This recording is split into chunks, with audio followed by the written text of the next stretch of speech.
Hey, thanks for being out here in the quilting studio with me again today. It's always fun to have you with me.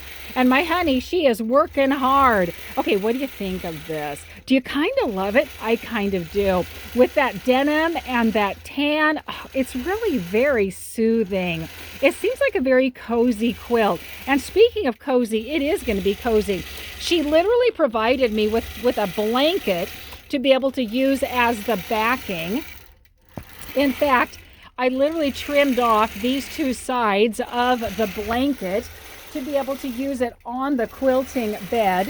Here's the two sides I cut off because they had already finished edges. They're going to be way too tight and cause sagging in the center. So this has been clipped off.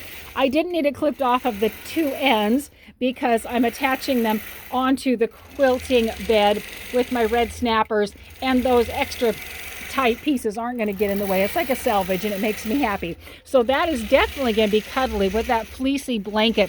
It's very similar to a minky in the fact that it does try to pull in a little bit.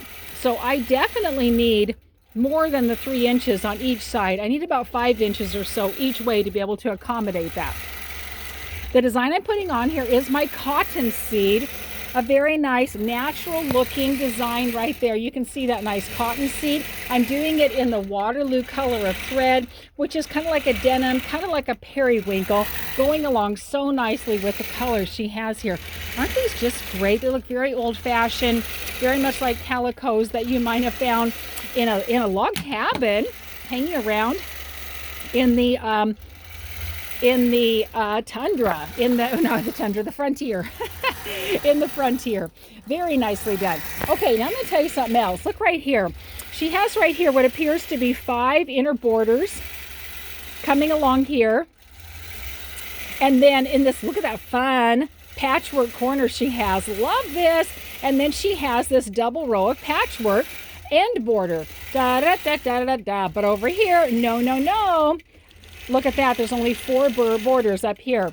She's missing this last border and all of this extra patchwork. So here's what's going on. The other edge up here looks just like this one does, with the 5 inner borders and the patchwork border. So what's happening? This is a quilt that's made specifically for a bed that it's going to fit over. And this is the one edge, the right edge. It's going to be the left edge hanging over. This is literally going to be the bottom. It's going to be hanging over. So as it comes over the edge of the bed, you're going to see this double patchwork hanging over. This is the top of the bed where the pillow is. You're not going to need that hangover up there. It's wonderful. When it's framed on the bed, it's going to be framed with these borders coming along the top of the bed, and this will all be hanging over. You don't even need it at the top. It's going to be fantastic. So isn't that great? What a nice way to consider framing the actual bed with this. This quilt's 82 inches by 88. This backing that she brought over was about 95 by maybe 97-ish, something in that range. So again, if you bring something like that, you do want to make sure it's an ample amount bigger than the quilt itself, because we want to make sure there's plenty of room with the extra stretching that can have. And look at how nice it looks embossed on the back right there with that wonderful COTTONSEED. She did not want it to go too small. She wanted it kind of big, kind of a large design, so that it would be a really fluffy quilt. And I think I have achieved that very nicely for her.